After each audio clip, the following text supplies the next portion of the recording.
할렐루야, 반갑습니다. 양지영 목사입니다. 오늘도 함께 우리 바나바 인전 강의를 함께 나누도록 하겠습니다.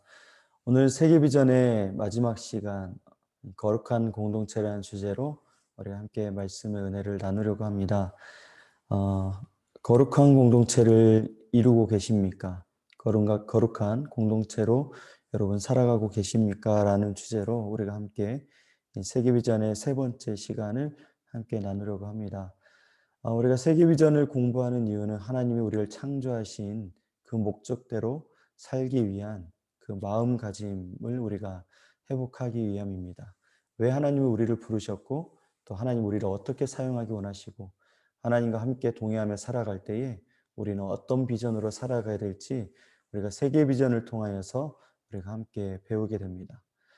그 세계비전의 오늘 세 번째 시간은 하나님께서 우리를 거룩한 공동체로 살길 원하신다라는 것이죠. 그래서 저와 여러분이 하나님 앞에 거룩한 공동체로 살아야 되는데 거룩한 공동체로 사는 방법이 무엇인지를 오늘 말씀을 통해서 우리가 함께 같이 나누려고 합니다.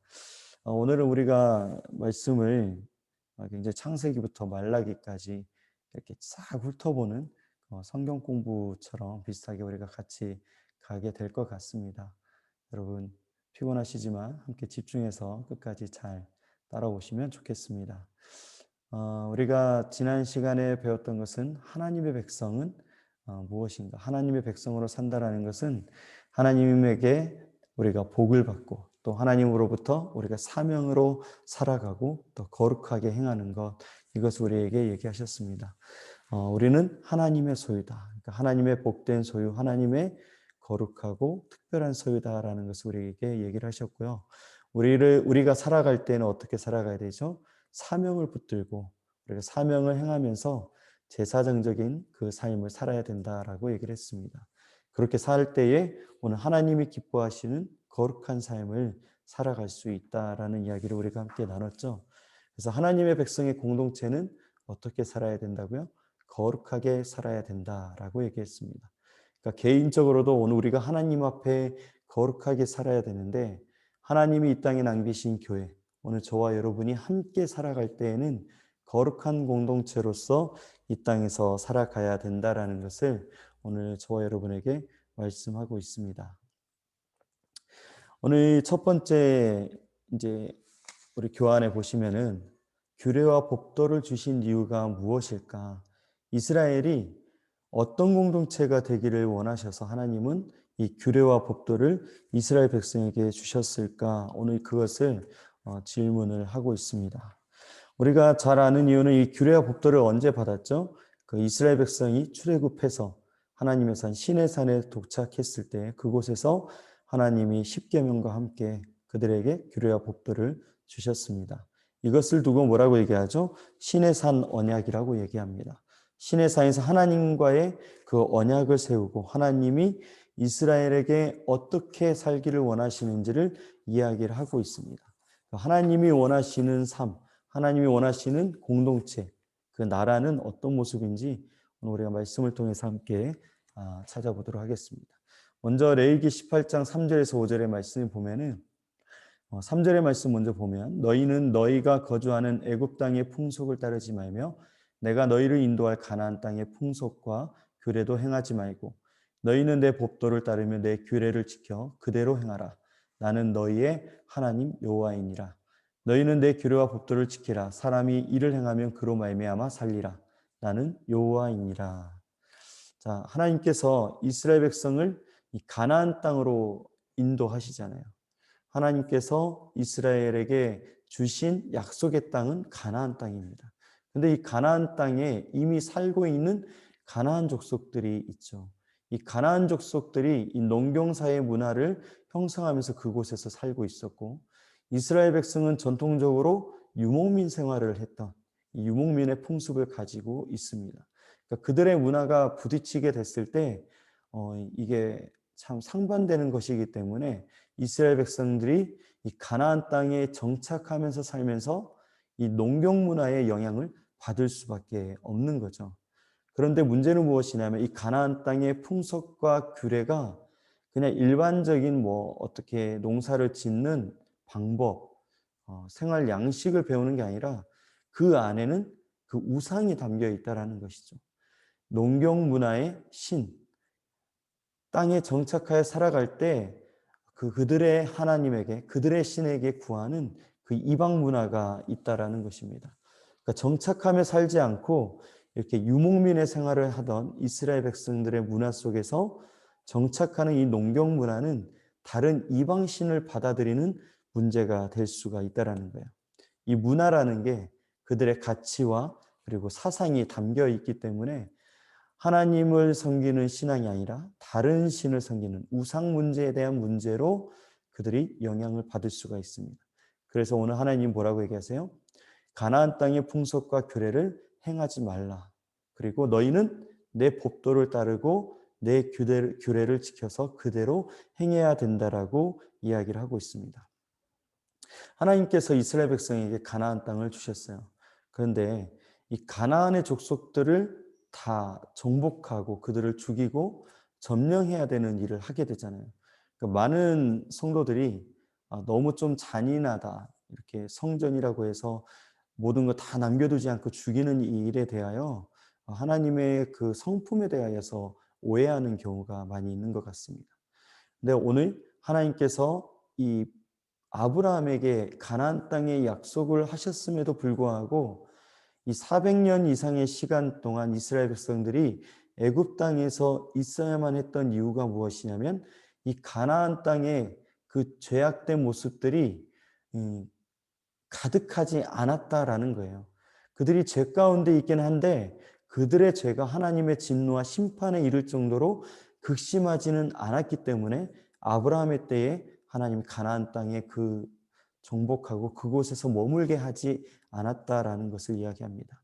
이제 400년이 지난 이후, 430년이 지난 이후에 가나안의 이스라엘 백성들을 들어가게 하시는 이 여정을 하게 하신 이유가 무엇이냐면 이 가나안 땅의 죄가 가득했다라는 그 성경의 표현이 나옵니다. 이 말은 무엇이냐면 하나님의 심판의 때가 이르렀다라는 것이죠. 그러니까 가나안 족속을 멸망시키고 정복하는 것이 하나님이 자기가 택한 백성에게 주기 위하여 아무 문제가 없는 가나안 족속들을 몰아내시고 죽이는 일을 하신 게 아니라 이 가나안 족속의 사람들이 죄악과 악함으로 가득 채워져 있었기 때문에 하나님의 심판이 임하게 되었다라는 것입니다.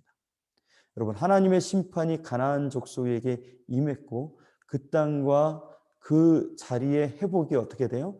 이스라엘 백성들이 들어옴으로 회복되게 되는 과정에 들어서게 됩니다.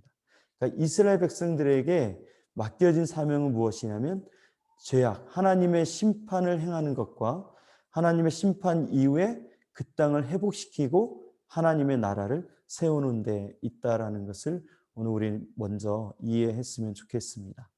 그래서 이 가나안 땅에서의 삶은 어떻게 해요? 하나님의 규례와 그 하나님의 법도를 따르며 지키는 데에 있다라는 것입니다. 신명기 4장 5절에서 9절 말씀 보면은 우리 6절의 말씀 파란색 부분만 보겠습니다. 너희는 지켜 행하라. 이것이 여러 민족 앞에서 너희의 지혜요 너희의 지식이니라. 이제 이 가나안 땅에서의 삶이 이 죄로 무너졌던 이 가나안 땅을 회복시키고 새롭게 하는 일을 오늘 이스라엘 백성들에게 맡겨줬다라는 거예요. 하나님의 나라를 세우는 일에 오늘 하나님께서 맡기셨다라는 것이죠. 우리 뒤에 말씀도 계속 이어서 보시면 7절의 말씀은 우리 하나님 여호와께서 우리가 그에게 기도할 때마다 우리에게 가까이 하심과 같이 그 신이 가까이 함을 얻을 큰 나라가 어디 있느냐. 오늘 이 7절의 말씀은 무슨 의미입니까? 이 하나님의 백성이 하나님께 기도할 때마다 하나님이 가까이 하시겠다라는 얘기예요. 오늘 이 가나안 땅은 하나님과 멀어져 있고 하나님과 단절된 땅이었는데 이스라엘 백성이 들어가서 그곳에서 정착함으로 하나님께 기도할 때마다 하나님이 그 땅에 가까이 오신다는 거예요. 하나님의 나라를 세우시겠다라는 이야기로 오늘 말씀하고 있는 것입니다. 그리고 8절의 말씀은 뭐라고 나와 있어요? 오늘 내가 너희에게 선포하는 율법과 같이 그 규례와 법도가 공의로운 큰 나라가 어디 있느냐. 그러니까 하나님의 말씀이 그 무너졌던 땅을 공의와 정의로 온전하게 세우신다라는 거예요. 그 나라가 어떤 나라예요? 하나님 나라. 그 규례와 법도가 공의로운 큰 나라. 그 하나님이 주인 되시는, 하나님이 역사하시는 큰 나라가 될 것이다라는 그 소망을 주고 있는 것입니다. 9절의 말씀 또한 보면은 오직 너는 스스로 삼가며 내 마음을 힘써 지키라. 그리하면 내가 눈으로 본 그 일을 잊어버리지 말라. 내가 생존하는 날 동안에 그 일들이 내 마음에서 떠나지 않도록 조심하라. 너는 그 일들을 내 아들들과 내 손자들에게 알게 하라. 이 하나님께서 이 땅에서 하나님의 말씀을 지키고 규례 법도를 지켜서 하나님의 나라를 이 세우는 일을 할 때에 어떻게 한다고요? 하나님께서 그곳에서 가까이, 그 나라에 가까이 하시고 하나님이 그 땅을 정의와 공의의 나라로 세우시겠다라고 말씀하고 있습니다. 그러므로 오늘 9절의 말씀 뭐라고 얘기해요? 그러니까 너희들은 이 규례 법도를 힘써 지켜야 된다는 거예요. 이 규례 법도를 지키려고 하는 그 마음을 지켜야 된다. 힘써 지켜라 라고 이야기를 하고 있습니다. 그러니까 지금 바로 너희는 마음을 지켜야 된다라고 얘기를 하고 있죠. 두 번째는 뭐냐면 그 본 일을, 내가 눈으로 본 일을 잊어버리지 말라. 그 하나님이 역사하셨던 그 모든 일들을 잊어버리지 말라. 내가 생존하는 날 동안에 그 일들이 내 마음에서 떠나지 않도록 조심하라. 잊어버리지 말고 떠나지 말라. 오늘 이 광야에서 시간 동안 하나님이 역사하셨던 반석을 깨뜨려 생수를 공급하시고 만나와 메추라기를 통하여 먹이시고 하나님 홍해를 건너게 하셔서 그리고 요단강을 건너게 하시는 그 역사의 현장들을 잊지 말고 기억하라. 그래서 너희의 마음이 절대로 이 가나안 땅의 문화를 통해서 하나님을 잃어버리는 일을 하지 않도록 주의해라. 오늘 이렇게 말씀하고 있습니다. 그렇게 할 때에 하나님의 이 거룩함 안에서 하나님의 거룩한 백성으로 거룩한 공동체로 살아갈 수 있게 된다는 것이죠. 또한 마지막에 뭐라고 얘기했냐면 그 일들을 내 아들들과 내 손자에게 알게 하라. 이 일들을 계속 지켜나가면 이 하나님의 복이 지금 그리고 오늘 우리의 일생 동안 우리의 자녀들에게도 그 말씀의 이 언약이 계속 이어져 가게 될 것을 오늘 우리에게 알려주고 있습니다. 그러므로 여러분 오늘 우리가 규례와 법도를 지키는 일, 그러니까 하나님이 우리가 거룩한 공동체로 살기 원하시는 이 삶 가운데 저와 여러분이 나아가야 되는 것입니다. 신명기 28장 9절 10절에 이렇게 나와 있습니다. 여호와께서 내게 맹세하신 대로 너를 세워 자기의 성민이 되게 하시리니 이는 내가 내 하나님 여호와의 명령을 지켜 그 길로 행할 것임이니라. 땅의 모든 백성이 여호와의 이름이 너를 위하여 불리는 것을 보고 너를 두려워하리라. 오늘 하나님께서 뭐라고 하십니까? 성민이 되게 하시겠다라고 얘기해요. 그러니까 이스라엘 백성을 성민으로 세우시겠다라는 거죠. 이건 뭐예요? 하나님께서 구별하시겠다라는 얘기예요. 그러니까 거룩한 백성으로 구별해 주시겠다라는 것이죠. 구별된 백성, 거룩한 백성.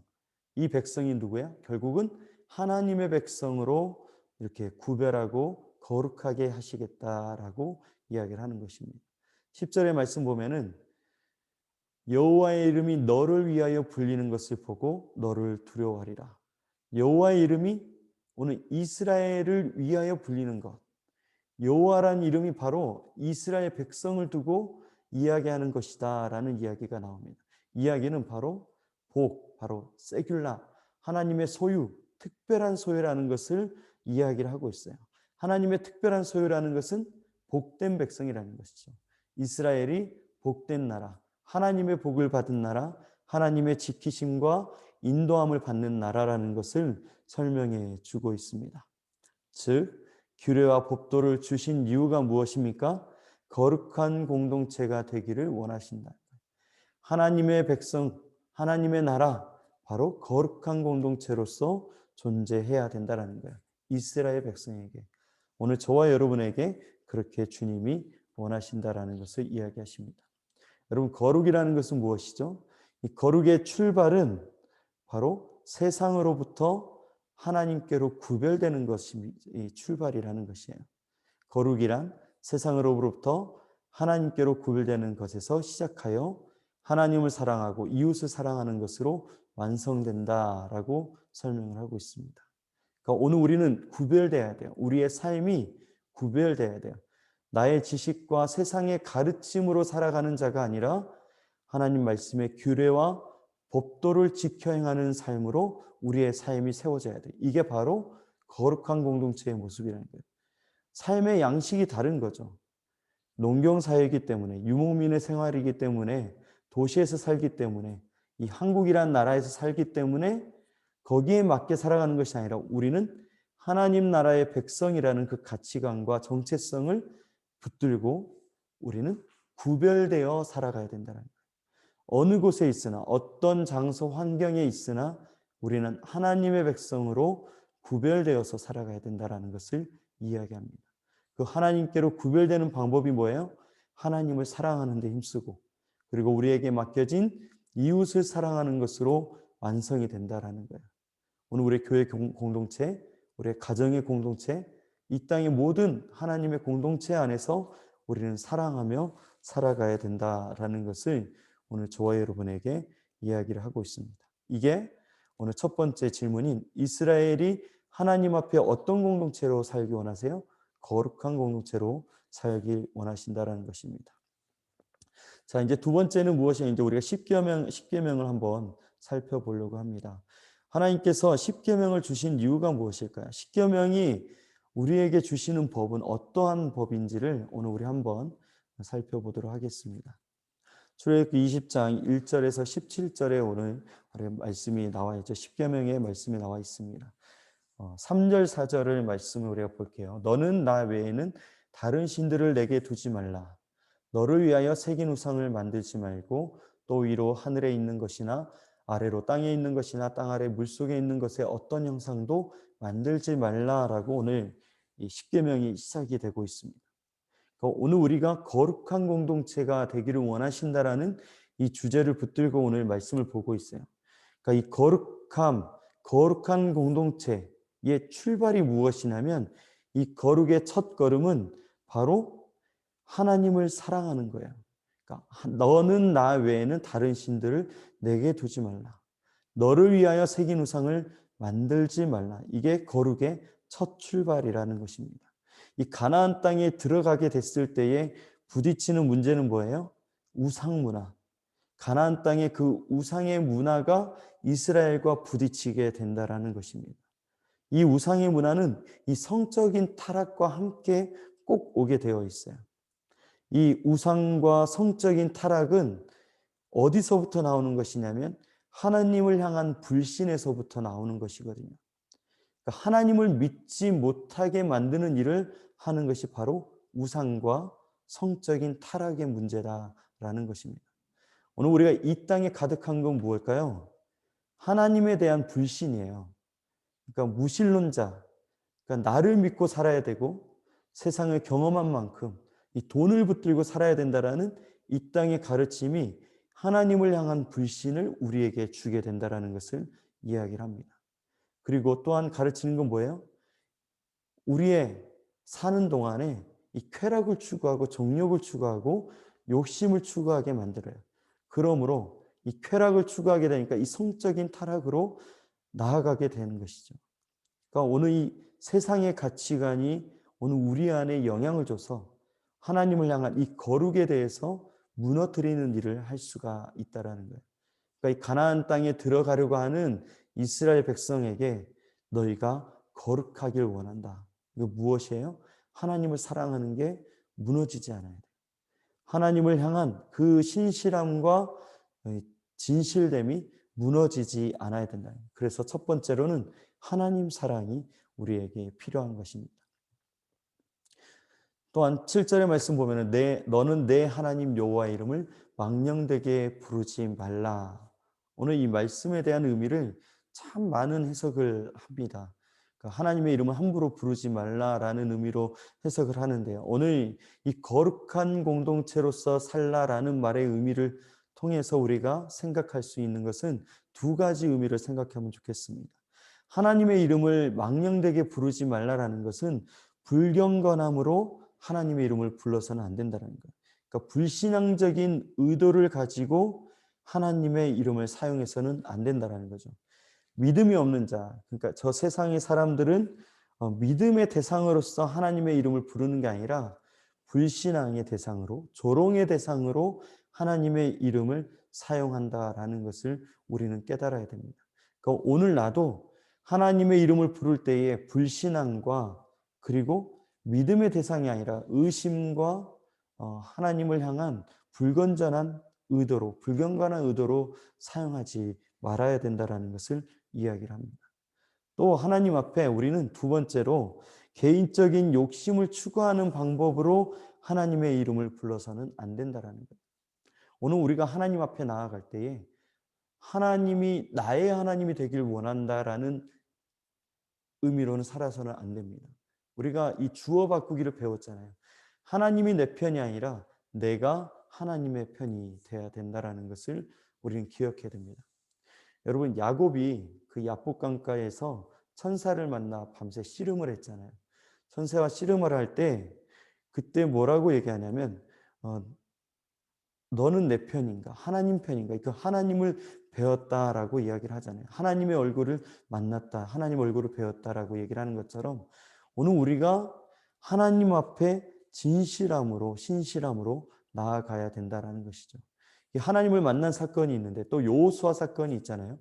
여호수아가 전쟁을 앞두고 밤에 이렇게 묵상을 하며 나아갈 때에 또 천사를 만나게 됩니다.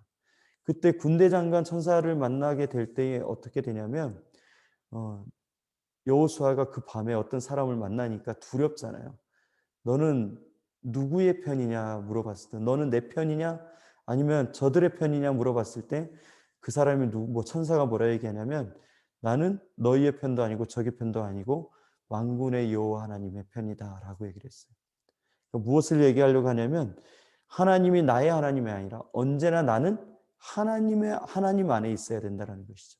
내가 하나님께 맞춰야 되지 하나님이 나에게 맞추는 것이 아니다라는 것을 여러분 기억해야 됩니다. 하나님의 편이 돼야 돼요. 하나님의 말씀을 벗어나면 우리는 하나님 편이 아닌 거죠. 하나님의 이름을 부르지만 하나님의 뜻과 다르게 부르는 이 욕심으로 구하는 부름이 될 때에 하나님이 듣지 않는, 하나님이 기뻐하시지 않는 부름이 될 수도 있다라는 것을 여러분 기억해야 되는 것입니다. 네 번째는 뭐죠? 안식일을 기억하여 거룩하게 지키라라는 것입니다. 이 안식일은 뭐죠, 여러분? 하나님께서 7번째 날에 안식일에 쉬셨잖아요. 안식하셨다라고 얘기를 합니다. 이 안식은 하나님이 창조하신 그 모든 것을 완성한 날이잖아요.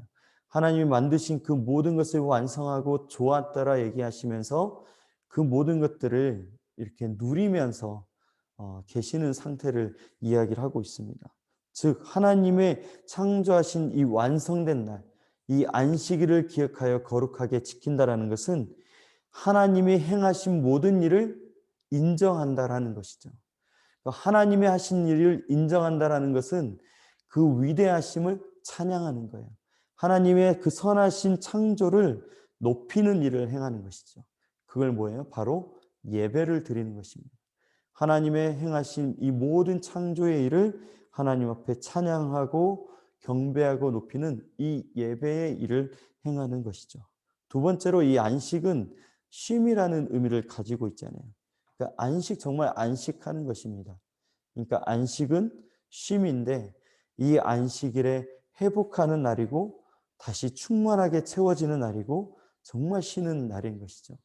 그러니까 하나님 안에 있을 때, 하나님을 찬양하고 예배하는 그 안에 있을 때 오늘 이 땅에서 경험하는 그 결핍과 그 괴로움과 절망의 모든 것에서부터 회복하게 되고 그 괴로움의 자리에서 쉼을 얻을 수 있게 되고 쉼과 회복과 다시 충만하게 하나님으로 채워져서 다시 살아갈 수 있는 은혜로운 날들이 되어진다라는 것을 오늘 우리에게 얘기를 하고 있습니다. 다시 얘기하면 하나님의 창조하심과 하나님이 이 땅에 베푸시는 그 구원의 모든 것, 오늘 우리에게 주시는 구원의 모든 그 구속사와 그리고 하나님이 행하신 그 모든 역사들이 다 하나님께서 하셨다, 하나님이 이루셨다, 하나님이 완전하게 행하셨다라는 것을 우리가 인정하는 것입니다. 이걸 쉽게 오늘 우리에게 적용하면 하나님이 창조하시고 하나님이 구원하시고 하나님이 역사 가운데 살게 하신 오늘 내가 하나님으로부터 시작되었다. 나는 하나님으로부터 나왔다. 하나님으로부터 출발한다라는 것을 오늘 우리가 인정하고 하나님 앞에 겸손으로 나아가는 것이 됩니다. 오늘 여러분 이것을 기억해야 되는 것이죠. 이게 첫 번째부터 네 번째 하나님 사랑에 대한 거룩의 출발이 어떻게 시작되는지를 오늘 우리에게 알려주고 있습니다. 그리고 다섯 번째 계명부터 우리가 열 번째 계명에 대한 이야기를 우리가 함께 볼 텐데요. 12절 말씀, 내 부모를 공경하라. 그리하면 내 하나님 여호와가 내게 준 땅에서 내 생명이 길리라. 자, 이 부모라는 것은 여러분 굉장히 중요한 의미가 담겨져 있습니다. 그러니까 하나님과 부모와 자녀 사이에 있는 이 부모의 역할은 뭐냐면 계승자라는 역할이에요. 계승자라는 것은 뭐냐면 하나님의 언약을 받아서 이어주는 역할을 한다라는 거예요. 그래서 오늘 우리가 부모를 공경해야 되는 이유가 무엇이냐면 나의 구원의 시작이 바로 부모로부터 시작됐다라는 거예요. 내 부모가 선하든지 악하든지 부족함이 있든지 완벽하든지 상관없이 부모가 있기 때문에 오늘 나의 구원의 역사가 있다라는 것이죠. 감사해야 되는 것이죠. 오늘 나를 낳아줬기 때문에 그 구원의 역사가 오늘 나에게 이어지게 되었다라는 거예요. 하나님의 언약의 말씀이 그 생명의 언약, 영원토록 이어지는 그 생명의 언약이 부모가 있기 때문에 오늘 나에게 이어지고 있다라는 그 하나님의 구속사의 관점으로 우리가 볼 수가 있는 것이죠. 구속의 전달자가 되는 거예요. 하나님 구원의 역사의 전달자가 되는 것이죠. 또한 율법의 교사가 되는 것입니다. 부모는 하나님의 말씀을 가르치고 인도해 주는 것이죠. 이 하나님의 모든 권위의 대리자로서 부모를 우리에게 보내주셨습니다. 여러분, 선한 부모나 악한 부모나 할 것 없이 하나님 권위의 대리인이라는 거예요. 제가 예전에 부모님과 함께 살았을 때 아버지와 어머니와 제가 셋이 이렇게 지낼 때가 있었어요. 그때 이 신앙의 훈련을 저희들이 했는데요. 좀 시간이 오래됐기 때문에 15년, 20년 가까이 되는 그 전의 일이기 때문에 그때 훈련할 때 무엇을 했냐면 생활 속에서 우리가 드라마를 보고 TV를 보잖아요.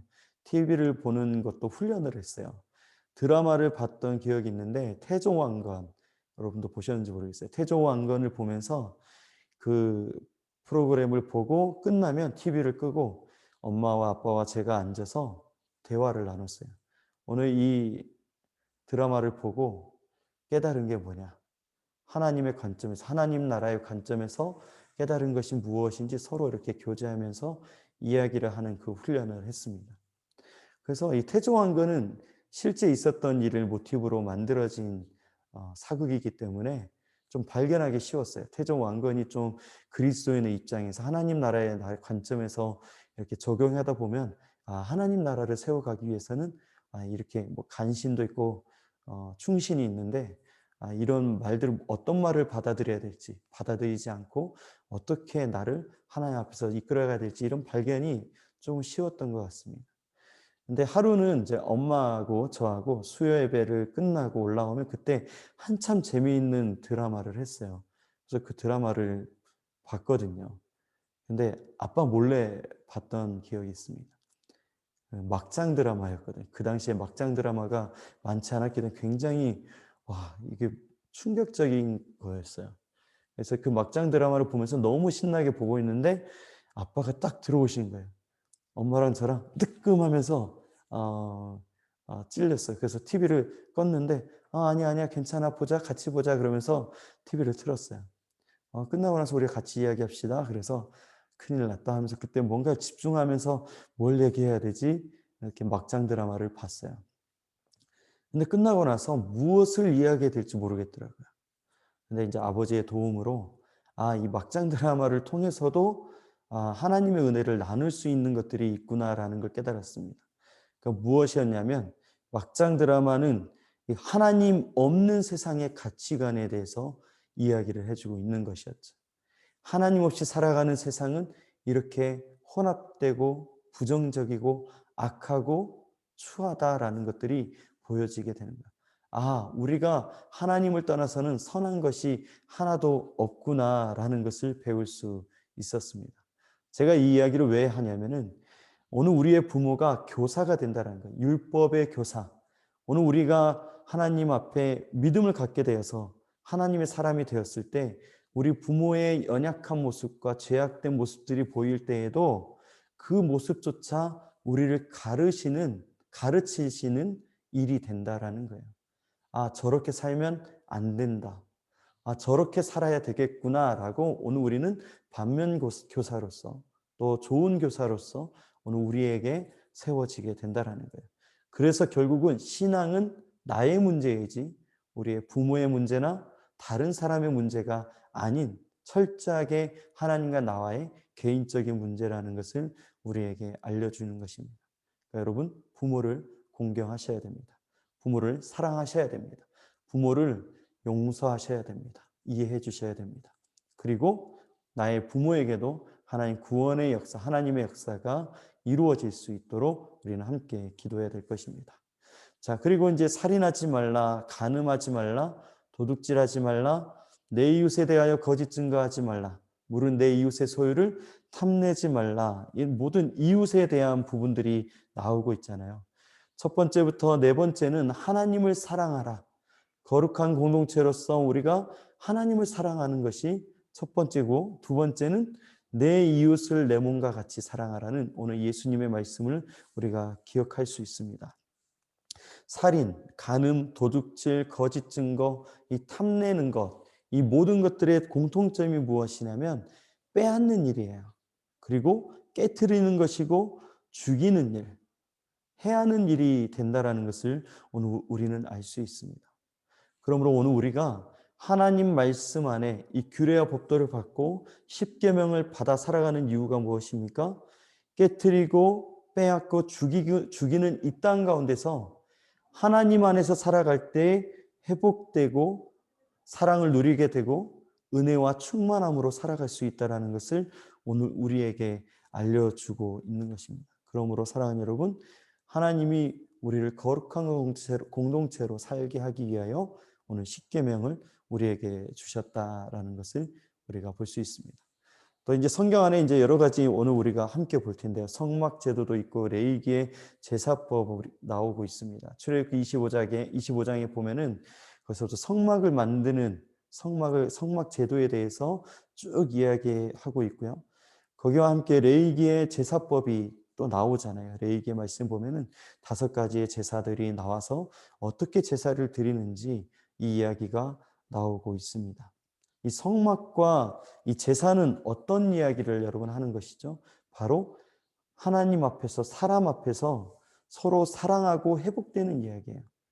출애굽기 25장 성막은 무엇이죠? 성막은 하나님을 예배하는 하나님께 제사를 드리는 장소라는 것을 우리가 알 수 있습니다. 그리고 제사법은 뭐냐면 이 성막 안에서 하나님께 제사를 드리는 예배를 드리는 장소라는 것을 우리가 잘 알 수 있습니다. 그러니까 이 성막 안에서 드려지는 이 장소적으로 구별된 공간에서 우리가 무엇을 하는가, 이것이 바로 오늘 성막과 레위기의 제사법에 대한 이야기인 것이죠. 이것을 우리가 함께 자세히 보려고 하는데요. 성막에서 행하는 일에 대하여 우리가 함께 보려고 합니다.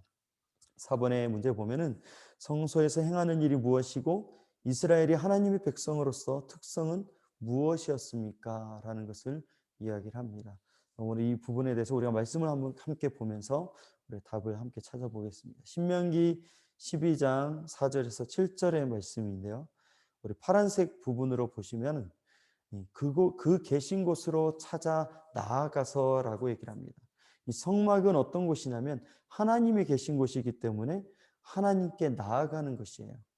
이 성막에서 어떠한 일이 이루어지냐면 제사를 드리게 되는데 이것을 쉽게 얘기하면 그곳에서 하나님을 사랑하는 거예요. 하나님을 사랑하는 방법이 무엇이냐? 바로 오늘 이 성막으로 나아가는 것. 하나님이 계신 그곳으로 나아가는 것이 하나님을 사랑하는 방법이다라고 오늘 신명기 5절에서 4장 5절 12장 5절에서 이야기를 하고 있어요. 7절의 말씀 보면은 뭐냐면 거기 곧 너희의 하나님 여호와 앞에서 먹고 너희 하나님 여호와께서 너희의 손으로 수고한 일에 복 주심으로 말미암아 너희와 너희의 가족이 즐거워할지니라. 그러니까 오늘 우리의 삶이 어떻게 되어져야 되냐면 하나님 앞에서 먹고 마시고 하나님 여호와께서 우리를 위하여 수고한 그 모든 복 주시는 일을 누리며 살아가야 되는 거예요.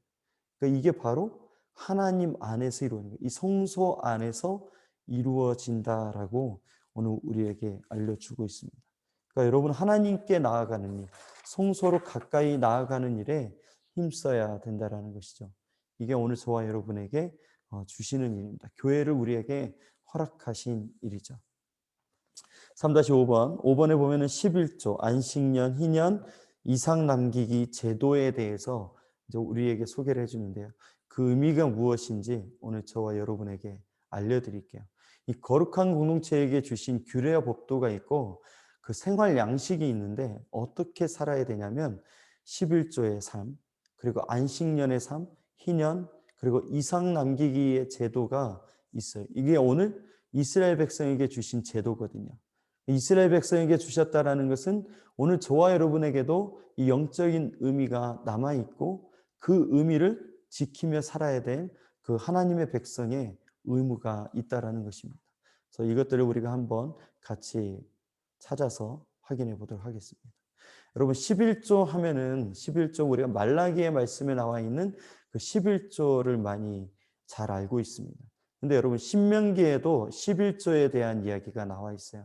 말라기서에 나와 있는 11조는 어떤 의미냐면은 11조를 하나님 앞에서 지키기 시작하면서 이제 내가 세상 중심으로 살던 내가 하나님의 중심의 삶으로 바뀌었다라는 그 회복된 내 삶에 대한 고백을 11조라고 표현을 하고 있어요. 이게 바로 말라기에서 얘기하는 11조예요. 하나님의 중심의 삶으로 회복된 것을 고백하고 있는 것이 말라기의 11조예요. 근데 오늘 이제 신명기의 11조는 뭐냐면 28절의 말씀 보니까 매 3년 끝에 그의 소산의 10분의 1을 다 내어 내 성읍에 저축하여, 그러니까 3년에 한 번씩 드리는 11조예요. 3년에 한 번씩. 너희 중에 분깃이나 기업이 없는 레위인과 내 성중에 거류하는 객과 및 고아와 가부들이 와서 먹고 배부르게 하라. 그러니까 3년마다 드리는 11조인데 어떤 11조냐면 구제를 위한 11조라는 거예요. 그러니까 구제를 위한 11조. 그러니까 레위인과 성중에 거류하고 있는 이방인들이나 나그네들이나 고아들이나 과부들이 먹을 수 있도록, 그들이 배부를 수 있도록 섬겨줘야 된다라는 이 구제에 대한 11조입니다. 그러니까 어떤 분들은 이 말라기의 11조를 얘기하지 않고 이 신명기의 11조만 얘기해서 우리에게 남아있는 11조는 이 구제의 11조만 있다라고 얘기하는 분들도 있어요. 이게 잘못된 것이죠. 11조의 의미가 두 가지가 있어요. 하나님 앞에 드리는 11조, 내 삶이 이제 세상 중심이 아니라 하나님 중심으로 바뀌었다라는 고백으로 드리는 것이 11조이기 때문에 하나님께 드리는 11조 여전히 지금도 살아 있습니다.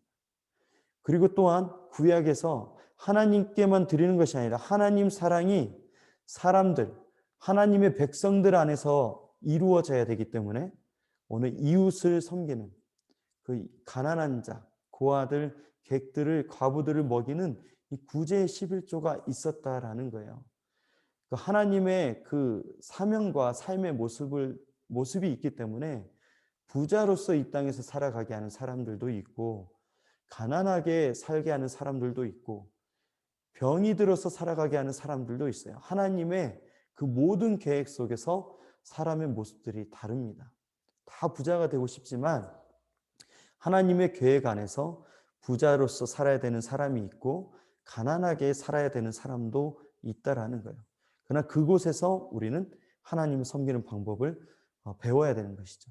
그럼 부자라면 나를 위해서만 먹는 것이 아니라 하나님을 섬기는 건 당연하고 나에게 주신 물질을 나에게 맡기신 사랑하는 하나님의 사람들을 섬기는 일을 해야 된다는 거예요.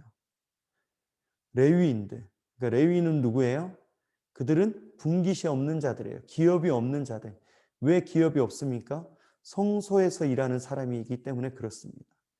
그 성소에서 섬기는 제사장들과 그리고 성막을 맡은 일들을 하는 사람들, 그 모든 레위인들을 섬기는 일을 해야 된다라는 거예요. 그러니까 이 구제하는 일에 이 성직자, 그러니까 지금의 목회자들을 섬기는 일 또한 구제하는 일에 되어져 있다라는 거예요. 이들은 성부, 거룩한 부자가 아니라 성빈으로서의 삶을 헌신하며 나아가는 자들이기 때문에 내가 기업 없이 하나님이 나의 기업으로 삼고 이 땅에서 돈을 벌며 사는 것이 아니라 하나님의 일을 하기 때문에 그들을 섬기는 이들을 누가 해야 돼요? 부자들이 해야 된다라는 거예요. 부자의 삶을 허락하신 하나님의 그 은혜의 말씀에 맞춰서 섬기는 일을 해야 된다. 또 그뿐만이 아니라 내 성중에 거래하는 객. 그러니까 오늘 이스라엘 백성들 안에, 그러니까 믿는 자들 안에 사람들을 돌봐줘야 된다는 거예요.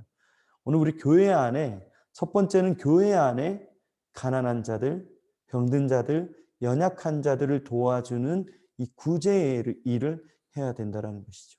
그리고 그 외에 이방인들도 섬기는 일들은 연약한 자들을 섬겨야겠지만 하나님은 먼저 믿는 자들의 연약한 자들을 섬겨주라라고 이야기를 하고 있습니다. 이렇게 구제를 위한 11조가 있다라는 것. 신명기는 특별히 이 구제하는 11조에 대해서 이야기를 하고 있습니다. 오늘 우리의 삶에 어떻게 살아야 돼요?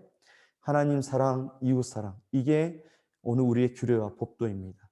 하나님 사랑하기 위해 이 11조, 10분의 1을 하나님이 주신 것, 기쁨과 감사로 다시 하나님께 내어드리는 것.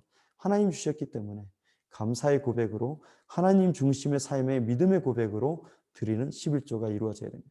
두 번째, 나에게 주신 이 물질을 하나님 맡기신 사람들, 그리고 하나님의 말씀을 맡은 하나님의 사람들을 위하여 섬기는 일을 하는 것. 이게 바로 구제의 11조.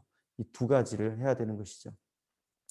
그래서 저도 이 일에 대해서 섬기는 마음으로 훈련을 하고 있습니다. 11조를 하나님께 드리는 건 마땅히 해야 될 일이고요. 그리고 처음에는 그 하나님의 사람들을 섬기고 하나님 나에게 맡기신 영혼들을 섬기기 위해서 10,000원씩 5,000원씩 떼어냈어요. 제 돈에서 일주일에. 그렇게 해서 한 달에 5만 원 정도를 섬기는 일을 해보려고 막 노력해서 했던 기억이 있습니다. 그러니까 이 섬기는 11조. 그러니까 재정이 워낙 적으니까 쉽지는 않았는데요. 하나님이 주실 때에 이 돈을 항상 생각을 해요. 11조와 하나님이 이 일을 어디에 섬기라고 우리에게 맡기셨을까라고 생각하면서 우리 주변의 연약한 자들을 섬기는 일을, 그러니까 저보다 가난하게 살고 있는 목회자들도 굉장히 많고 또 제 주변에 선교사님들도 많이 있기 때문에 이 돕는 일에 대해서 이 11조의 일들을 많이 하려고 애를 쓰고 있습니다. 작은 물질이지만 또 많은 돕는 자들 때때로 보내주셔서 지금 어떤 캠퍼스 선교 사역을 하고 있는 우리 선교사님은 캠퍼스 선교사 이 청년들이 헌신한 청년들이 이제 캠퍼스에 헌신해서 간사로 섬기는데 그들이 직장을 다니지 않고 이렇게 함께 합숙 생활을 하기 때문에 먹는 게 쉽지 않거든요. 그래서 저희들에게 쌀이 생길 때 가끔씩 쌀로 섬겨주시는 분들 있어서 그곳에 쌀을 후원하기도 하고 간식을 섬기기도 하고 이런 일도 했었고요. 또 많은 선교사들이 들어왔습니다. 그분들이 이 땅 한국에서 지금 정착하며 살아가기가 쉽지 않아서 이 섬기는 일에 조금씩 도와주기도 하고 또 다른 많은 돕는 자들을 통하여서 섬기는 일도 하고 있었습니다. 그러니까 이 섬기는 일이 하나님 우리를 축복해 주는 일이라는 것을 여러분 함께 기억하고 주변을 돌아보면 참 많은 섬길 곳들이 있다라는 걸 우리가 알 수 있을 것입니다. 두 번째는 안식년입니다. 안식년은 무엇이냐면 매 7년 끝에는 면제하라라고 나오잖아요. 그러니까 이 7년째 되는 해에 이 면제년을 세웠습니다. 2절의 말씀 보니까 면제의 규례는 이러하니라. 그의 이웃에게 구워준 모든 체주는 그것을 면제하고 그 이웃에게나 그 형제에게 독촉하지 말지니 이는 여호와를 위하여 면제를 선포하였습니다. 자, 이 이야기는 무엇이냐면 만약에 예를 들어서 제가 누군가에게 100만 원을 빌려줬어요. 100만 원을 빌려줬는데 그 100만 원을 빌려줬는데 갚으려고 노력했는데 한 50만 원 정도밖에 못 갚았어요. 그리고 7년째가 되었어요. 7년째가 되는 해에는 그 나머지 50만 원에 대해서 감면해 주는 제도입니다. 그 이야기는 무엇이냐면 열심히 갚으려고 했지만 여전히 사정이 나아지지 않고 어려운 가운데 있는 그들을 회복시켜 주는 제도였습니다. 그러니까 돈을 갚지 못했을 때에 많은 사람들이 이제 기간제 종으로 들어가는 경우도 있었어요. 그러니까 이제 종살이의 시간을 했지만 7년째 되는 때에는 풀어주는 이런 일들도 했다라는 것이죠. 그러니까 이 용서하고 긍휼에 대한 법으로 안식년이 세워졌습니다. 이 안식년에 또 보시면 그 명령을 다 지켜 행하면 내 하나님 여호와께서 내게 기업으로 주신 땅에서 내가 반드시 복을 받으리니. 그러니까 이 안식년을 지킨다라는 것은 누구죠? 그러니까 돈을 빌려준 사람이 50만 원밖에 못 받았는데 나머지 50만 원 더 안 받고 감면해 주면 어떻게 하냐면 하나님께서 우리에게 복을 주시겠다라는 거예요. 네가 나의 말을 지켜 그를 긍휼히 여기고 용서해 주고 이해해 주고 받아줬기 때문에 그 복을 내가 너에게 주겠다라는 거예요. 그러니까 이 감면해 주고 이해해 주고 긍휼히 여기는 일은 내가 손해 보는 일이 아니라 하나님이 나에게 복을 더해 주시는 일이 된다라는 그 마음가짐을 우리가 가져야 되는 거죠.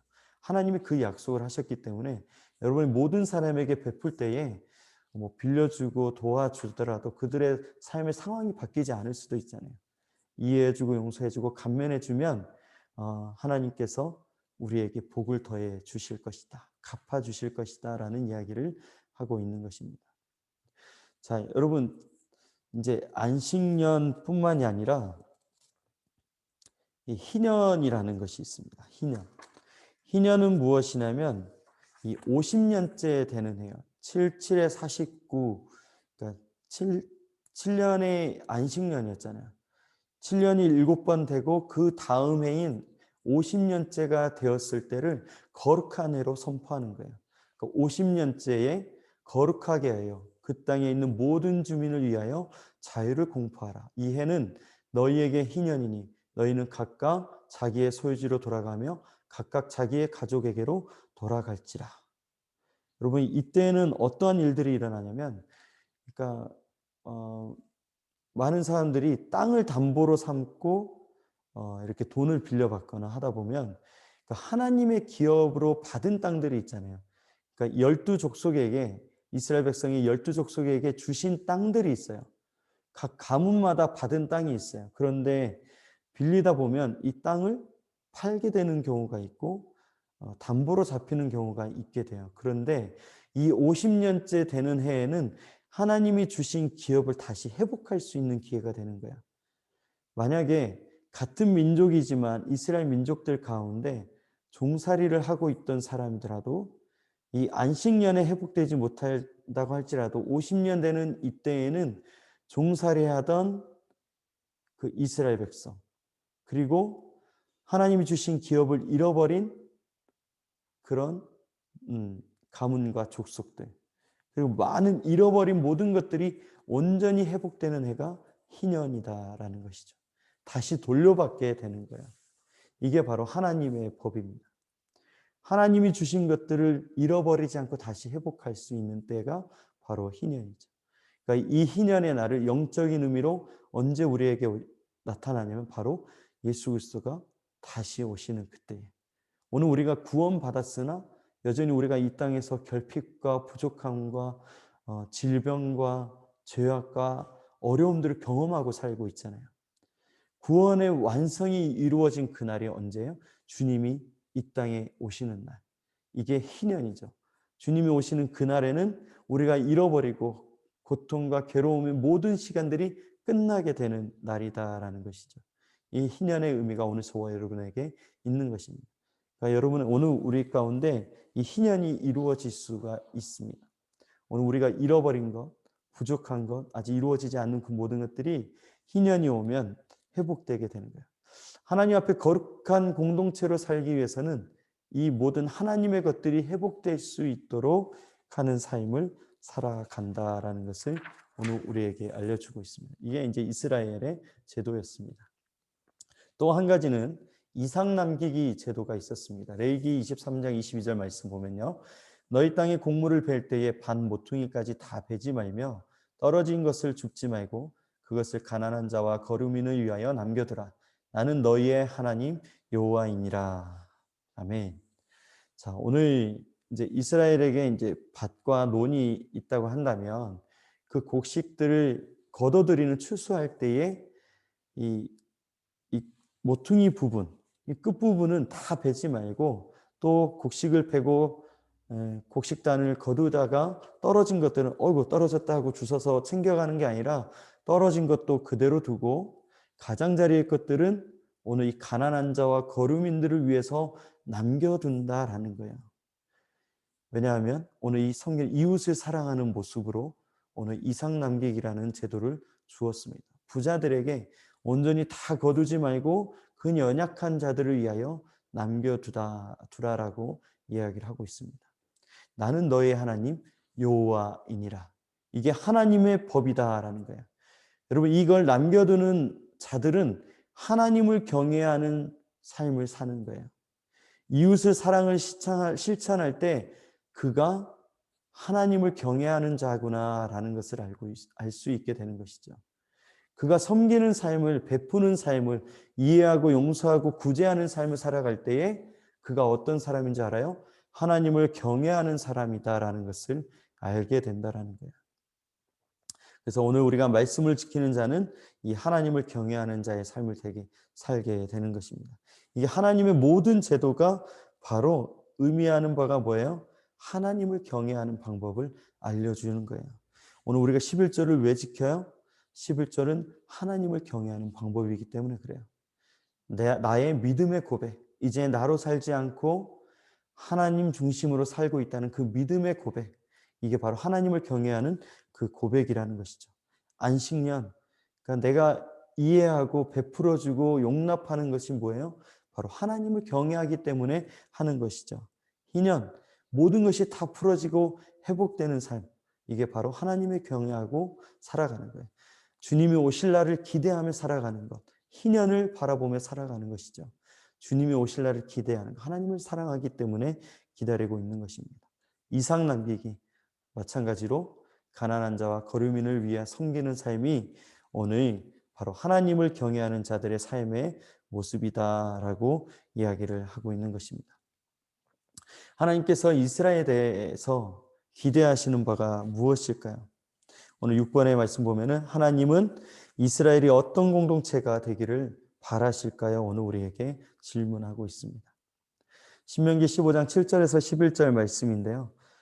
신명기의 말씀에서 뭐라고 얘기하시는지 7, 8절 말씀 보시면 내 하나님 여호와께서 내게 주신 땅 어느 성읍에서든지 가난한 형제가 너와 함께 거주하거든 그 가난한 형제에게 내 마음을 완악하게 하지 말며 내 손을 움켜쥐지 말고 반드시 내 손을 그에게 펴서 그에게 필요한 대로 쓸 것을 넉넉히 구워주라. 오늘 이렇게 이야기를 하고 있습니다. 그러니까 가난한 자가 보이게 된다면 하나님이 오늘 나에게 보여주시는 것은 그를 나에게 지금 섬겨줄 대상으로 알려주시는 거예요. 왜 힘든 소식을 듣게 되고 어려운 소식을 듣게 되고 부족한 부분을 우리에게 보이게 할까요? 그를 판단하고 지적하고 무시하기 위해서 우리에게 보여주신 것이 아니라 그를 섬겨주고 그를 위하여 기도하고 물질이 있다면 그를 섬겨주고 이렇게 이웃을 사랑할 수 있는 기회, 하나님을 경외할 수 있는 기회를 오늘 우리에게 보여주는 것이다 라는 거죠. 악한 마음을 품지 말고 이 일에 하나님을 경외하는 일로 세워가라 라고 이야기를 합니다. 그럴 때 어떻게 합니까? 너는 반드시 그에게 줄 것이요 줄 때에는 아끼는 마음을 품지 말 것이니라. 이로 말미암아 내 하나님 여호와께서 내가 하는 모든 일과 내 손이 닿는 모든 일에 내게 복을 주시리라. 하나님께서 우리에게 언약하셨는데 무엇을 언약하셨죠? 오늘 우리가 하나님의 율례와 법도를 지켜 행하면 하나님께서 나의 하나님이 되어 주신다라고 얘기하셨어요. 내가 하나님의 백성이 될 것이다라는 그 언약의 효력이 발생한다라는 것을 오늘 우리에게 알려주셨잖아요. 그러니까 오늘 이 말씀대로 오늘 우리에게 연약한 자, 가난한 자, 부족한 자가 보일 때에 그를 위하여 섬겨주면 하나님의 언약의 효력이 발생하는 거예요. 네가 나의 말대로 행하였구나. 네가 나의 말을 경홀히 여기지 않고 내 말대로 행하였구나. 하나님께서 그것을 보시고 우리에게 복을 주신다라는 거예요. 하나님의 복, 하나님의 백성, 하나님 자녀의 복을 오늘 우리에게 부어 주신다라는 것을 우리에게 알려주시고 있습니다. 절대 손해가 아니라 우리가 복 받는 비결이고 오늘 우리가 이 땅에서 하나님의 은혜를 누릴 수 있는 비결이다라는 것을 오늘 우리가 알 수 있게 됩니다. 그와 더불어서 우리가 무엇을 경험하죠? 하나님의 살아계심을 경험해요. 하나님이 이렇게 역사하시는구나. 하나님이 이렇게 우리에게 채워주시는구나. 하나님이 이렇게 우리를 먹이시는구나라는 것을 오늘 우리가 눈으로 보게 되는 거예요. 열심히 여러분 한번 이 섬기는 일을 행해 보시기 바랍니다. 훈련으로서 여러분 한번 참여해 보세요. 그러면 하나님이 나에게 공급해 주시는 것들을 여러분들이 볼 수 있게 될 거예요. 내가 섬겨주는 것이 좋을까요? 내가 채워가는 것이 좋을까요? 하나님이 채워주시는 것이 좋을까요? 여러분의 이 지혜로 판단해 보시기를 바랍니다. 자, 그 이스라엘의 변질에 대해서 책망을 하고 계신다라고 나옵니다. 7번에 보면은 각각 어떤 내용의 포도나무의 변질을 책망하십니까? 그러니까 이스라엘의 변질에 대해서 책망하시는 부분이 있어요. 이 가나안 땅에 들어가 살 때에 이스라엘 백성들이 책망당했던 부분들이 있어요. 왜 그런지 한번 보도록 하겠습니다. 21절 말씀 보면은 내가 너를 순전한 참 종자 곧 귀한 포도나무로 심었거늘 내게 대하여 이방 포도나무의 악한 가지가 됨은 어찌 됨이냐라고 오늘 이야기를 하고 있습니다. 여러분, 순전한 참 종자로 심었는데 오늘 이 포도가 악한 가지로 나타났다, 성장했다라고 이야기를 하고 있어요. 이 얘기는 무엇이죠? 이스라엘 백성들이 가나안 땅에 들어가서 이 변질되고 타락되었다라는 것을 오늘 이야기를 하고 있습니다. 무엇으로 타락되었죠? 우상 숭배와 이 음란함으로 타락되었어요. 이것을 다른 말로 얘기하면 이스라엘 백성들이 이 가나안 땅에 들어가서 토착화되었다라는 거예요. 토착화되었다라는 것은 뭐예요? 이 하나님을 섬기는 이 유일신 신앙이 혼합된 신앙으로 변질이 되었다라는 거죠. 혼합 종교가 되어져 버렸다라는 것을 오늘 우리에게 알려주고 있습니다. 그것을 오늘 책망하고 있는 거예요.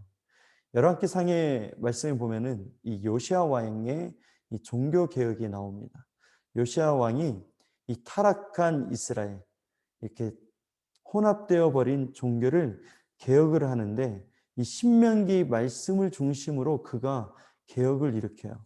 그래서 이 요시아 왕의 종교 개혁의 큰 특징을 보면 첫 번째로 이 말씀 중심으로 이 본질에 입각한 종교 개혁이었어요. 본질, 하나님의 말씀에 따라서 이 나라를 다시 회복시키기 위한 이 종교 개혁이었다라는 것입니다. 두 번째는 뭐냐면 이 성직을 바로 세우려고 그랬어요. 성직자들. 그러니까 성전에서 일하는 이 레위인들, 제사장들을 온전히 세우기 위한 종교 개혁이었어요. 그 땅의 전국 곳곳에 무엇이 세워져 있었냐면 산당이 세워져 있었잖아요. 이 산당에서 이 레위인들이 제사를 드렸습니다. 왜 그러냐면 밥벌이를 하기 위한 거였어요. 이게 재산을 불리기 위해서 그들이 성직을 밥벌이용으로 하는 레위인들이 많아졌다는 거예요. 산당에서 예배를 드리고 제사를 드리면 재물을 가져와 바치잖아요. 그 당시에 재물이라는 건 뭐예요? 재산이 되는 것이었기 때문에 레위인들이 밥벌이 레위인, 지금으로 얘기하면 사꾼 목자를 얘기하는 거예요. 그러니까 오늘 우리가 온전히 세워져야 되는데 이제 제가 정말 바로 세워져야 되는 거죠. 하나님의 말씀을 가진 이 레위인들이 사꾼 목자가 되지 않기 위해서 온전히 세워져야 된다라는 것.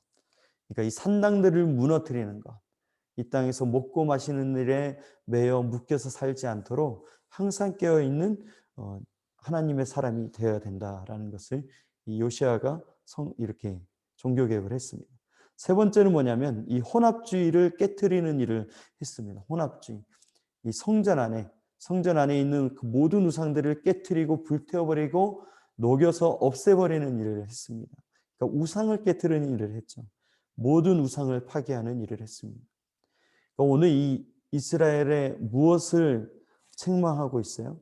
이 타락한 우상 숭배와 그리고 음란으로 이렇게 변질이 되어버린 이스라엘을 책망하고 있는 것을 오늘 볼 수가 있습니다. 또한 이사야 말씀에 보면은 땅을 파서 돌을 제하고 극상품 포도나무를 심었도다. 그 중에 망대를 세웠고 또 그 안에 술틀을 팠도다. 좋은 포도 맺기를 팔았더니 들포도를 맺었도다. 정말 하나님이 이스라엘 백성들을 구원해내서 하나님의 그 역사를 보여주고 그리고 하나님이 약속한 땅에 들어가게 하고 하나님 살아계심을 그들에게 베풀어주고 지켜줬는데 그렇게 정말 열심으로 하나님이 세워주고 하나님 말씀을 주고 하나님 모든 은혜를 베풀었는데 들포도를 맺었도다. 그러니까 결국은 타락했다. 변질이 되었다라는 것을 이야기하고 있습니다. 4절의 말씀 내가 좋은 포도 맺기를 기다렸거늘 들포도를 맺음을 어찌 됨인고. 사랑하는 여러분, 오늘 이 말씀이 오늘 저와 여러분에게 정말 경고의 말씀으로 다가오고 있습니다. 저도 이 말씀에 굉장한 경각심을 가지고 다시 제 자신을 돌아보게 되는데요. 오늘 우리의 신앙이 이렇게 하나님이 기대하는 주님을 닮아가고 하나님의 그 사명대로 살아가고 하나님 말씀을 순종하며 살아가는 그 온전한 삶으로 내가 잘 세워져 가고 있는지 하나님의 기대하심과 다르게 오늘 이 들포도를 맺고 있는 건 아닌지 세상의 가치관과 그 수많은 혼합된 그 종교 속에 나도 똑같이 살아가고 있진 않은지 오늘 저와 여러분에게 오늘 이 말씀은 우리를 책망하고 있는 것입니다. 속히 오늘 우리가 이 말씀 앞에서 깨어 일어나야 될 것입니다. 이사야 5장 2절 8절 말씀도 마찬가지입니다. 7절 말씀 보니까 무릇 만군의 여호와의 포도원은 이스라엘 족속이요 그가 기뻐하시는 나무는 유다 사람이라. 그들에게 정의를 바라셨더니 도리어 포악이요 그들에게 공의를 바라셨더니 도리어 부르짖음이 되었도다. 사랑하는 여러분 여기 보세요. 여호와의 포도원은 이스라엘 족속에 있는 것이라는 거예요. 그러니까 여호와의 포도원. 그가 기뻐하시는 나무는 유다 사람이라. 오늘 이거 지금 다 설명을 해주고 있잖아요. 오늘 이스라엘 족속 가운데 유다 사람에게 하나님이 원하시는 건 뭐예요? 하나님의 정의가 세워지길 원했던 거예요. 그런데 포악하다라는 거예요. 그들에게 공의를 바랬는데 부르짖음, 하나님이 원하시지 않는 그 악함이 그들에게 가득했다, 타락했다, 변질되었다라는 것을 오늘 우리에게 말씀하고 있습니다.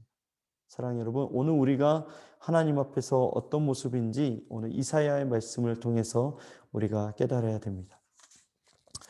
그리고 8번의 말씀, 이제 아모스의 말씀을 특별히 더 보려고 하는데요. 이 타락하고 책망받고 변질된 이스라엘에게 이 아모스가 주는 중요한 메시지가 있어요. 오늘 아모스가 주는 중요한 주요 메시지가 무엇인지 한번 말씀을 통해서 보겠습니다. 오늘 4절의 말씀, 아모스 5장 4절의 말씀을 이렇게 얘기합니다. 여호와께서 이스라엘 족속에게 이와 같이 말씀하시기를 너희는 나를 찾으라. 그리하면 살리라. 베델을 찾지 말며 길갈로 들어가지 말며 브엘세바로도 나아가지 말라. 길갈은 반드시 사로잡히겠고 베델은 비참하게 될 것임이라 하셨나니 너희는 여호와를 찾으라. 그리하면 살리라. 그렇지 않으면 그가 불같이 요셉의 집에 임하여 멸하시리니 베델에서 그 불들을 끌 자가 없으리라. 하나님을 찾으라라는 것입니다. 오늘 아모스의 첫 번째 중요한 메시지가 뭐냐면 변질되고 타락한 오늘 우리에게 회복되길 원한다면 다시 하나님을 찾아야 된다. 그래야 우리가 살 수 있다는 것이죠. 오늘 우리의 삶에 11조, 안식년, 희년, 이삭 남기기 이런 모든 제도에 그 하나님의 영적인 의미가 담겨 있는데 그런 삶에서 관계없는 삶을 살고 있다고 한다면 오늘 성막제도와 레위기 제사법을 통해서 하나님을 경외하는 삶이 무엇이냐, 하나님을 예배하고 하나님의 뜻이 무엇인지를 하나님을 사랑하는 삶을 살아가야 되는데 그러한 삶이 오늘 우리의 삶에서 잘 세워지지 못하고 있다 한다면 오늘 다시 하나님을 찾는 회복되는 그 말씀의 율례와 법도를 지키는 삶을 살아야 된다라는 것을 우리에게 이야기를 하고 있습니다. 이것이 바로 오늘 우리를 살리는 일이에요. 베델도 길갈도 브에셀바도 반드시 하나님이 무너질 것이다라고 얘기했다. 그러니까 너희는 하나님을 찾으라 라고 이야기를 하고 있습니다. 우리는 간절하게 하나님을 찾는 일이 우선이 돼요. 하나님을 사랑하는 일을 우리가 세워가야 된다는 거죠. 하나님을 사랑하는 것. 이게 지금 모든 것에서 지금 나오고 있어요. 십계명에서도 하나님을 사랑하는 것이 출발이었어요. 거룩의 출발. 오늘 아모스도 하나님을 사랑하는 것, 하나님을 찾는 것이 거룩의 출발이고 회복의 출발이다라고 이야기를 합니다. 아모스 5장 14에서 15절 말씀 읽겠습니다. 너희는 살려면 선을 구하고 악을 구하지 말지어다. 만군의 하나님 여호와께서 너희의 말과 같이 너희와 함께 하시리라. 너희는 악을 미워하고 선을 사랑하며 성문에서 정의를 세울지어다. 만군의 하나님 여호와께서 혹시 요셉의 남은 자를 불쌍히 여기시리라.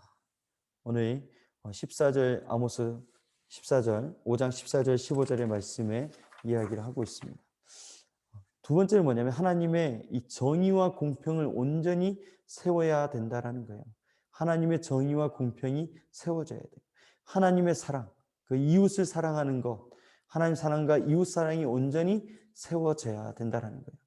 14절의 말씀 특별히 보면은 너희가 살려면 선을 구하고 악을 구하지 말아라. 그러니까 하나님의 말씀하신 대로 너희가 행해야 된다라는 거죠. 만군의 하나님 여호와께서 너희의 말과 같이 너희와 함께 하시리라. 그러니까 오늘 내가 하는 말을 하나님이 들으신다라는 거예요. 내가 말하는 대로 주님이 행하시겠다라는 거예요. 오늘 내가 말하는 말이 무엇인지를 봐야 된다라는 것이죠. 하나님이 기뻐하시는 말을 할 때에 하나님의 은혜, 하나님의 복이 임할 것이고 하나님을 부정하고 하나님을 대적하고 나의 욕심과 죄악된 말을 할 때에 하나님이 나의 하나님이 되지 못하고 사단의 역사, 악함의 역사가 이루어지는 거예요. 세상의 역사는 어떻게 했어요? 무너지고 빼앗기고 속이는 일, 죽이는 일이 되잖아요. 그러니까 하나님의 말을 하지 않게 되면 그 속의 삶을 사는 거예요. 죽음의 삶을 살게 된다는 것을 이야기하십니다. 그러므로 너희는 악을 미워하고 선을 사랑하며 성문에서 정의를 세울지어다. 그러니까 내가 살아가고 있는 그 모든 자리에서 우리의 공동체 안에서 하나님의 선을 행하라라는 것이죠. 섬기고 이해하고 베풀어주는 이웃을 사랑하는 오늘 이 일을 우리에게 하나님이 맡기셨다. 그러면 하나님께서 요셉의 남은 자를 불쌍히 여기시리라. 지금 이 말씀이 이스라엘의 멸망이 다가왔는데 이 하나님을 다시 찾고 하나님 앞에 이 믿음의 일을 행하는 자들을 불쌍히 여기셔서 구원하실지도 모르겠다라는 그 이야기를 하고 있는 것입니다. 결국에는 이스라엘 백성들이 무너지게 돼요. 멸망하게 되잖아요. 멸망하게 되어서 이스라엘 백성들이 완전히 뿔뿔이 흩어지게 됩니다. 포로로 끌려가게 되고 각 지역으로 흩어져서 이스라엘이란 나라가 완전히 무너지는 그 일들을 경험하게 돼요. 하나님의 백성인데 하나님의 성민으로 세우셨는데 그 하나님의 거룩한 백성으로 세운 그 민족들이 하나님 앞에 거룩한 백성으로 살지 못하게 되므로 흩어져 버리게 되었어요. 하나님의 심판이었죠. 정말 안타까운 일입니다. 오늘 이 흩으신 이스라엘을 두고 디아스포라라고 이야기를 하거든요. 디아스포라. 흩어진 이스라엘. 근데 여러분, 이 흩으신 이스라엘, 흩어버린 이스라엘이 그냥 멸망되어 버린 것 같은, 하나님의 백성은 끝나버린 것 같은 이 사건을 통해서 하나님의 놀라운 계획이 숨어져 있습니다. 오늘 9번의 말씀 보면은 하나님이 이스라엘을 열방에 흩으신 목적이 무엇입니까? 하나님의 목적이 있었다라는 거예요. 하나님의 구원의 역사가 끝난 게 아니고 하나님의 그 복의 역사가 끝난 게 아니라 오늘 하나님의 계획하심이 이스라엘의 흩으신 사건을 통해서 있다라는 것이죠.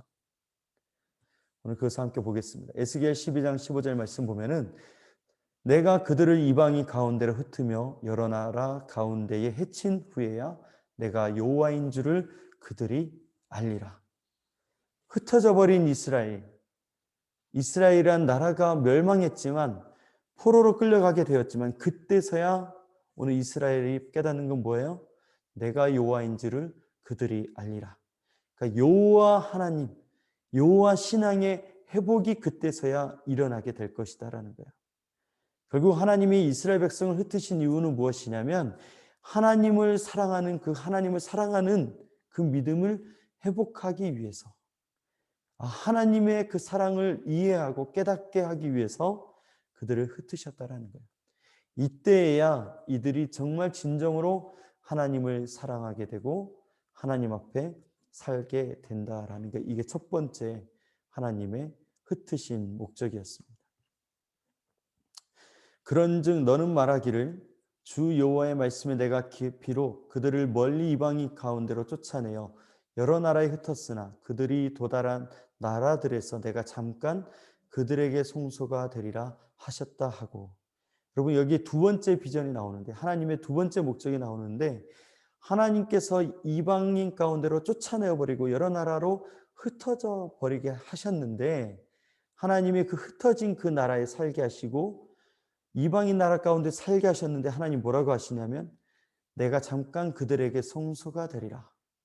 여러분, 이 말씀 굉장히 하나님의 은혜와 사랑이 담겨 있어요. 무슨 얘기냐면 흩으신 그 나라 가운데서 내가 너와 함께 할 것이다. 이방인 나라로 흩어버렸는데 그 이방인 나라에 내가 너와 함께 하실 것이다. 이 첫 번째 목적이 뭐였어요? 그때야 비로소 여호와 신앙이 회복되고 하나님 나를 사랑하는 것을 알게 되니까 하나님이 어떻게 해요? 그곳에 하나님의 교회를 세우시고 그곳에 하나님이 나와 함께 하시겠다라는 그 은혜를 베푸시는 거예요. 그러니까 나를 멸망시키는 것처럼 보였지만 그곳에 하나님이 함께 하시는 역사가 일어나게 되는 것이죠. 이게 놀라운 것입니다. 오늘 우리가 지금 살고 있는 이 모든 땅 가운데 하나님의 성소가 되어 주십니다. 하나님이 성소가 되어 주셔서 지금 나와 함께 하시고 나를 회복시켜 주시고 나에게 은혜를 베푸시고 복을 베풀어 주신다라는 것을 얘기하십니다. 6절의 말씀, 이사야 49장 6절의 말씀 보면은 그가 이르시되 내가 나의 종이 되어 야곱의 지파들을 일으키며 이스라엘 중에 보존된 자를 돌아오게 할 것은 매우 쉬운 일이라. 내가 또 너를 이방의 빛으로 삼아 나의 구원을 베풀어서 땅 끝까지 이르게 하시리라. 자, 오늘 흩으신 이스라엘에게 원하신 목적은 여호와 신앙을 회복하는 것, 하나님을 다시 사랑하게 하는 거였어요. 그리고 그곳에서도 내가 너와 함께한다. 흩으신 이스라엘에게 내가 너와 함께한다라는 것을 주셨어요. 그리고 또 하나의 비전은 무엇이냐면, 목적은 무엇이냐면 흩어버린 이스라엘, 이방 나라의 속에 들어가게 하신 그 이스라엘 백성을 통하여서 이방의 백성들을 구원하게 하신다라는 거예요. 흩어버린 이스라엘 백성들이 그 땅의 백성들을, 이방인 나라의 백성들을 구원케 하는, 이제 이방인의 구원의 역사로 이루어지게 되는 것을 보게 됩니다. 이게 놀라운 일인 거예요. 그 이방인 땅에서 오늘 이스라엘 백성들이 하나님의 빛으로 세워지게 된 거예요. 한 사람, 오늘 아브라함으로 시작된 이 언약이 이 천하만민의 복으로 완성되는 모습을 지금 오늘 우리가 말씀을 통해서 볼 수가 있는 것입니다. 하나님의 구원의 역사가 이스라엘 나라가 무너지면서 끝난 줄 알았는데 그게 아니라 이거는 하나님의 구원의 역사가 이루어지기 위한 하나님의 계획된 역사였다라는 거예요. 오늘 우리의 연약함과 무지와 죄악됨조차도 하나님의 구원의 역사의 연장선이고, 구원의 연장선이 어디까지 이르러요? 땅 끝까지, 하나님의 땅 끝까지 구원의 역사가 이르도록 하게 하시는 놀라운 계획이다라는 것입니다.